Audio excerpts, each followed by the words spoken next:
Senior survey. What is the worst, most dangerous room in your house where you can get hurt the worst and not even know it's going to happen? Some folks would say, easy answer. You turn on the stove and you leave it on. No, it's not the kitchen.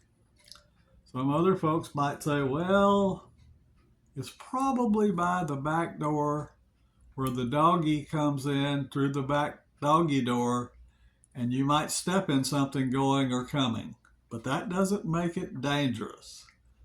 What is the most dangerous room in the house? It's an obvious answer.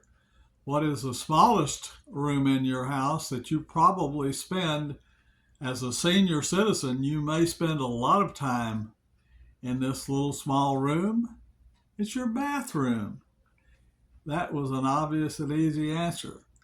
It's a small confined space, oftentimes with rugs on the floor, could very well have towels hanging that you think you can hang on to that are loose, could have a lot of things in the floor, and just all kind of things that could mess you up.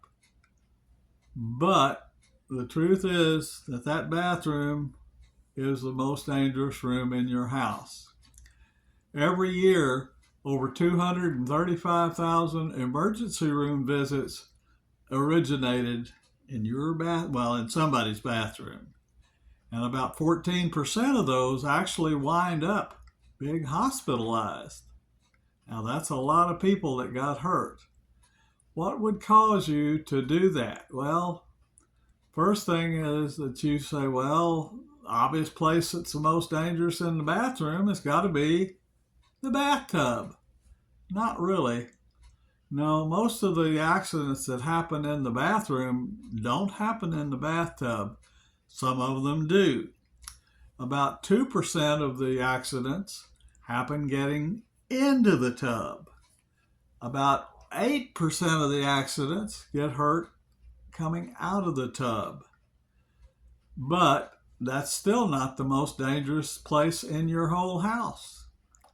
The most dangerous object in your house that's going to cause more problems and more falls and more trips to the emergency room if you're not aware of it is your commode. The average commode in a lot of bathrooms, especially commercial bathrooms, will sit almost on the floor.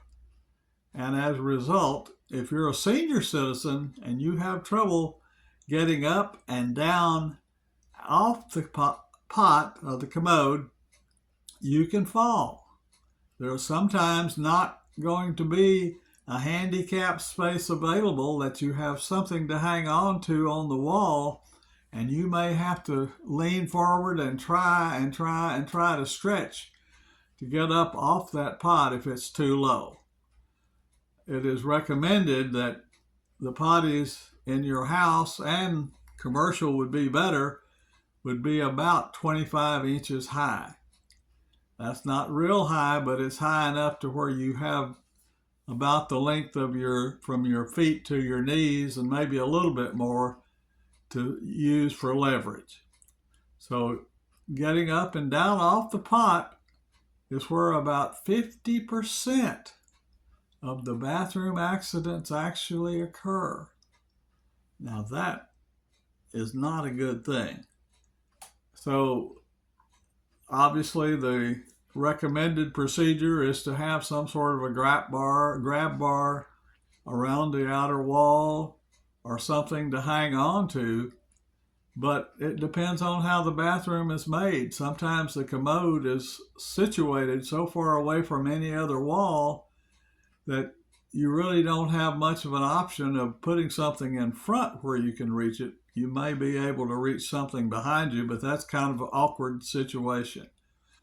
So we have to be very careful. Now, the bathtub is another place where there can be other problems other than injuries.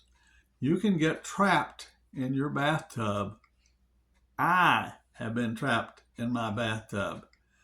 What I discovered after much experimentation was that getting in and out of the tub is a matter of leverage. And where you place your arms, either even with your waist or behind your back a little bit, will determine whether you can get in and out of the tub without assistance. Before I realized what I was doing, I've had to call for help just getting up out of the bathtub. Once I'm on my feet, I'm okay, but getting out was a very difficult thing, and I've had to have other people help me. And I, too, have fallen off the commode a time or two when there's been something happened, and maybe I just went blank for a second or two, or I moved the wrong way. It can happen to anybody. So you need to be very careful of that. Something that has been suggested to me, and I think is an excellent idea, especially if you live alone. If you're at home by yourself a lot, it's never a bad idea to have some sort of communication device inside the bathroom when you're there.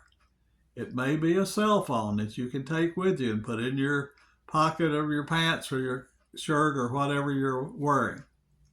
It may be a cordless phone that's hooked up to a house phone that actually has electric wires going to, depending on how old your phone is. Some people still do have dial phones. And if you have one of those, you can get a cordless phone that will plug into the wall, and you can take the device and just leave it in the bathroom if you want to while you're taking a bath or whatever. Even when you're not taking a bath, when you're doing other things. It's never a bad idea to be able to communicate.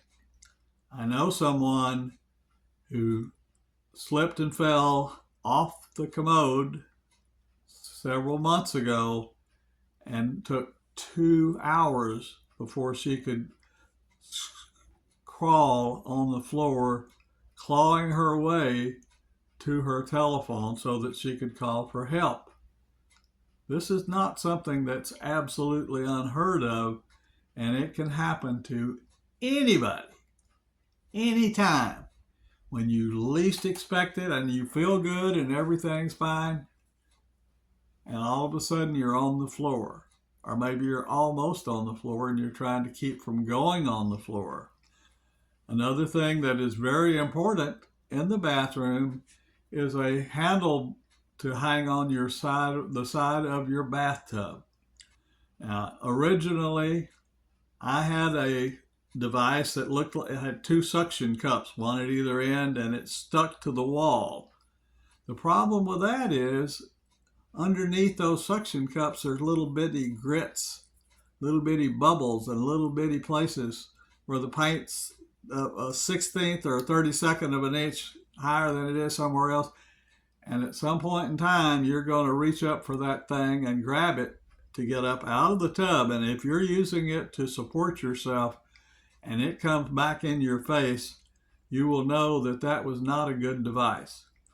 There are plenty of options of how you can get devices that will hook to your particular bathroom setup. I have one that actually hooks onto the side of the tub, but you have to be careful because some tubs are fiberglass, some tubs are metal, and you need to be sure that whatever you get is not going to cause a hole to be ground into that side of that tub. That would mess your tub up, and you might fall too. But you need something that when you stand up and you're ready to get out of that tub, so you don't become that 10% or so that do fall getting out of the tub, you need something to hang on to with at least one hand so that you can step over the side of the tub. That tubs get slippery in the bottom. There's all kind of things that can happen in that bathroom. And you certainly want to be careful of any electrical devices that you plug in because you're around water. You certainly don't want to lay your blow dryer in the sink and turn the water on. If it's plugged in, it would be a very bad thing. If it's not, it'll ruin your blow dryer, but that's all. But if it's if it's plugged into the wall, into the electric circuit, you may get more of a shock than you realize. The other possibility, if you're by yourself and you really have some concern that you might be feeling badly and that you might actually fall, there's nothing wrong with at least calling one person, maybe a neighbor, maybe a relative, maybe somebody that you just trade favors with, and say, hey, I'm fixing to get in the tub. I won't be there more than 15 minutes or whatever time you normally allow. If you don't hear from me before then, come looking. And that's another possibility. But that would help alleviate some of the concerns, because if you do fall and you're by yourself and you're on the floor, usually bathroom floors are not carpeted, although they may be, but most of them are not carpeted, and you're going to be scooting, maybe with no clothes on. I know this is something you don't want to talk about, but maybe with no clothes on or very little on, and you're scooting on the floor trying to get up and there's nothing to hang on to. Just think about your particular bathroom. What have you got if you're on the floor flat and you're trying to reach up and hold on to something? What can you do to move yourself up high enough so you can stand up and go on your way? If you don't have anything, which I would bet most people don't, then you need to have communication and or a standby person who would help you if you did have the problem. If you do fall in the tub, there's a great danger there of hitting your head and maybe having a concussion or something like that. And that would be a very bad thing, because you might, if the water's still in the tub, you could conceivably fall back into the tub and drown, or at least come close to it. And that would scare the bejeebers out of some people just thinking about the possibility. So again, communication and standby if necessary. And don't be afraid to call when you can't get up, because believe me, there's nothing any more debilitating and making you feel like making you feel very low about yourself than when you're lying on that floor in the bathroom flat and you cannot get up and you can't move. And then you've got a real problem. So that is the first thing that you need to be sure of. Every year, a lot of people wind up in that floor or laying upside something that hit their head or had some sort of an accident and can't do anything about it. And it is very pathetic. People actually do die from hurting themselves by falling in the bathroom. So you want to be careful about that. Number 2 place, of course, we discussed a while ago was the kitchen. Now the kitchen is in and of itself a dangerous place, because you've got sharp objects like a knife or a pizza cutter. Oh, well, those pizza cutters can be murder because they're round on the end, and you reach in the drawer to pick them up and you grab a hold of that thing and squeeze, and you may have a real problem on your hand. You may not have a hand to hold well. So you don't want to do that. If you're going to store sharp devices, you need to have them in a way, especially as you get older, where you don't have to really concentrate on picking them up without getting hurt.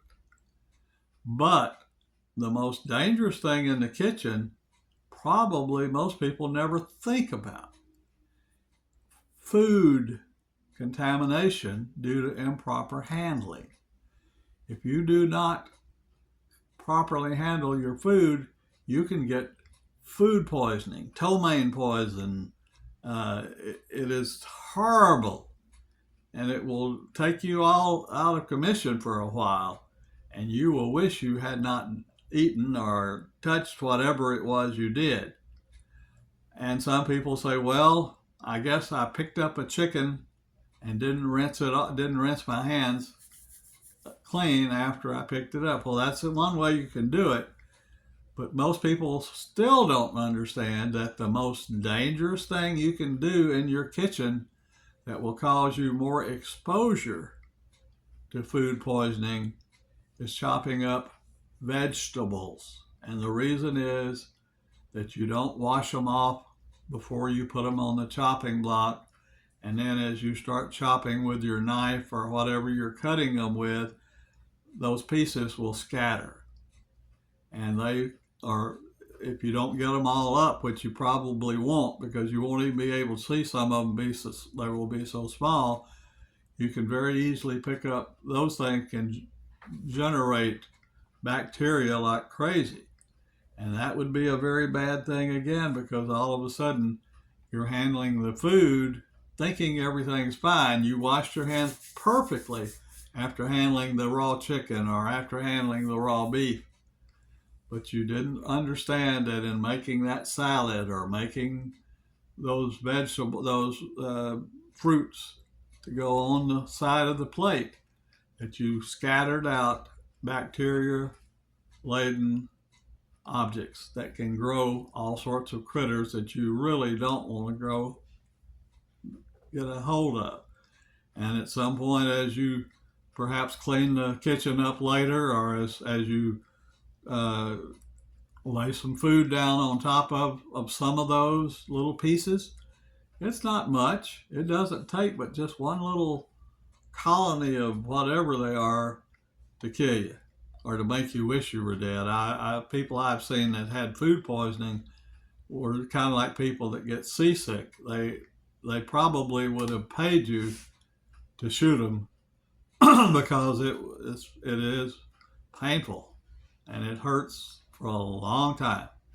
And sometimes you can actually have damage to your stomach where you have to have some sort of injections for the rest of your life. I know someone that has to have injections once a week to help their food continue to digest because they ate some rotten or some deer meat that had been left out too long and had spoiled.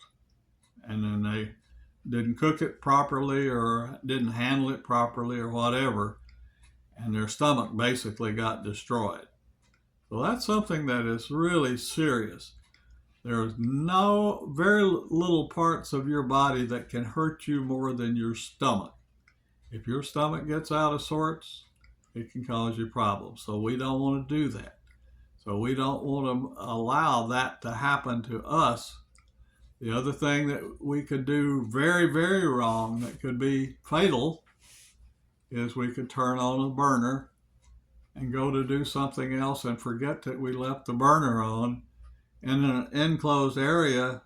That can cause carbon monoxide poisoning. And carbon monoxide can kill you if it has gone on long enough.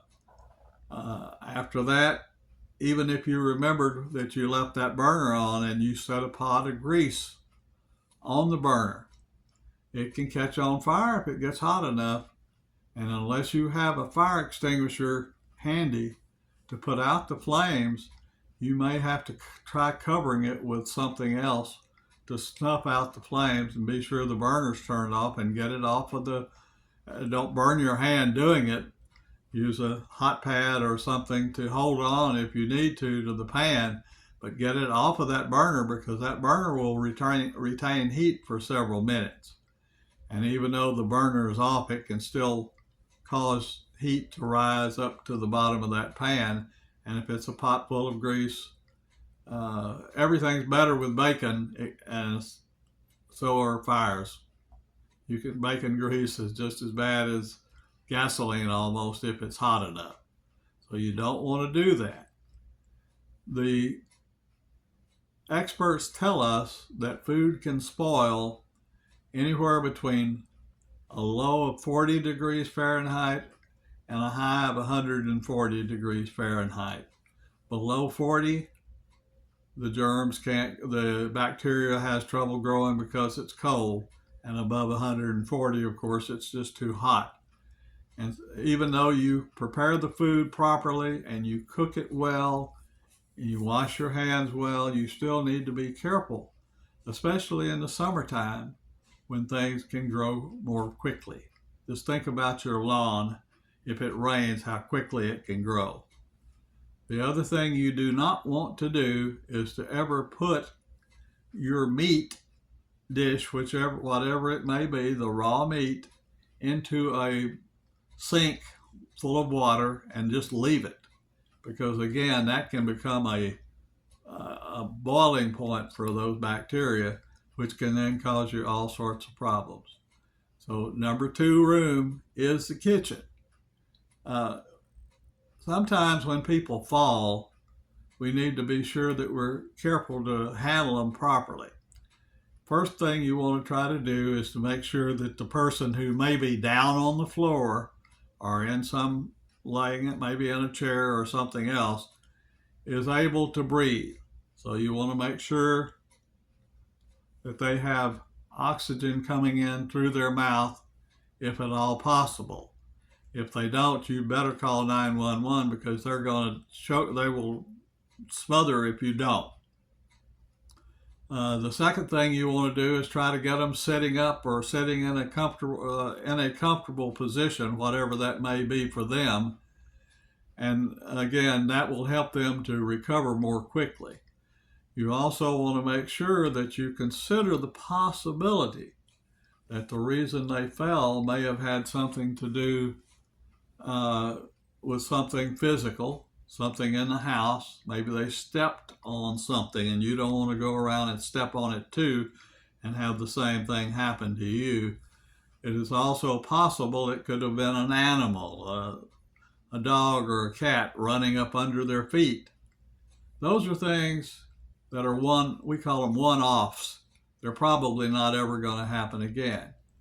There are other things that are one-offs that could happen again, and the big number one killer and cause of people not to even make it to the emergency room is stroke.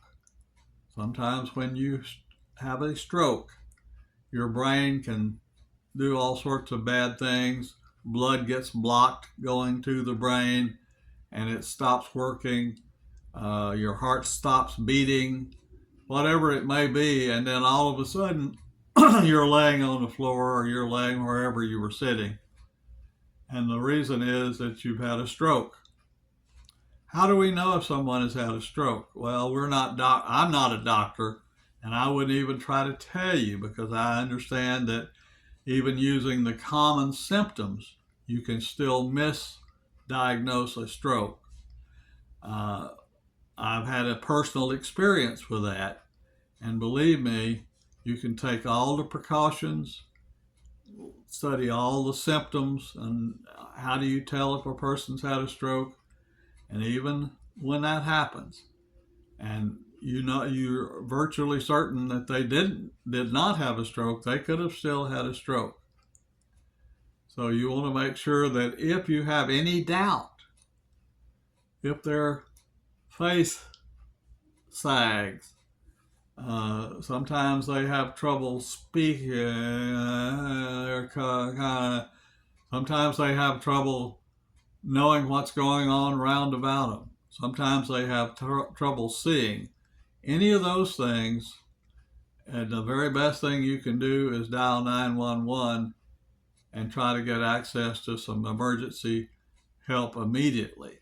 When a person has a stroke, if you catch it in time, it is possible to minimize some of those effects, but you have to be in an area where there is special treatment for strokes. But those things do exist, and you always call emergency help and get them quick. because you've got about 45 minutes, I think, or something like that. But you've got a limited amount of time to get them to this special treatment, and it may mean that they don't become an invalid, or that they don't get to the point where they don't know where they are or what they're doing or who you are or who you might be or your kids might be. And that's a very frustrating thing. So you want to make sure that when someone falls, if you take them to the emergency room, that's a step one. Step two is if you're over Medicare age, you may very well only be offered a CAT scan unless they have absolute knowledge that you have some other symptoms without doing a more thorough search. The most thorough thing that you can do would probably be, I would imagine, maybe an MRI would be in order, but you'll have to consult with the medical people because, number one, you got them there in time. Number two, maybe it doesn't appear to be any worse than as bad as you think. And number three, your insurance, if it doesn't cover that, you're looking at a big bill that you can't afford, but you can't afford not to check it out. So don't ever sell yourself out just because of a few bucks. If you can get it done, you can always deal with paying for it later. And that's just the facts, especially if you have Medicare. Sometimes people fall down the steps. There are a couple of guys who are physical therapists named Bob and Brad on YouTube who talk about what to do when you fall coming down the steps and how to deal with that. And again, you want to make sure that the fall was due to something physical and not something in their brain or something in their heart. I just suggest to you that you be very careful. Don't worry yourself to death, but do prevent things by preparing. Just like if a hurricane is coming, you want to go ahead and in a hurricane, you want to have, some water set aside and some lamps and stuff like that. In your bathroom, you're going to go in there several times a day, sometimes a lot of times a day if you're older and you have some problems with whatever. So I suggest that at the very least you prepare yourself again by having communication available without having to go all the way across the house to get it, and or a backup person who is waiting to hear from you that you made it out okay. With those things in mind, you can remember the old saying, stay alert and don't get hurt.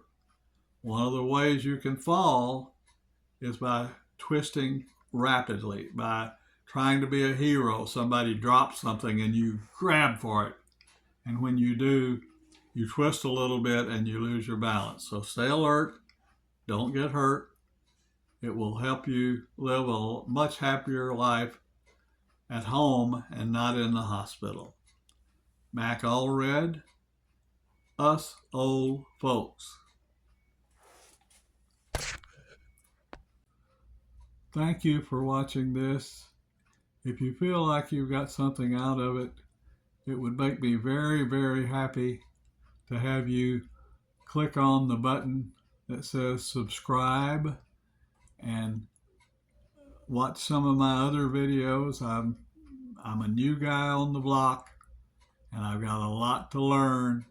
And if you don't like it, I'd love to hear that too, because the comments that I get will be answered if I can as soon as possible. But in the meantime, don't be shy. Help me do this better, because my goal, I'm now 81 years old, and my goal is to try and do this for a long time.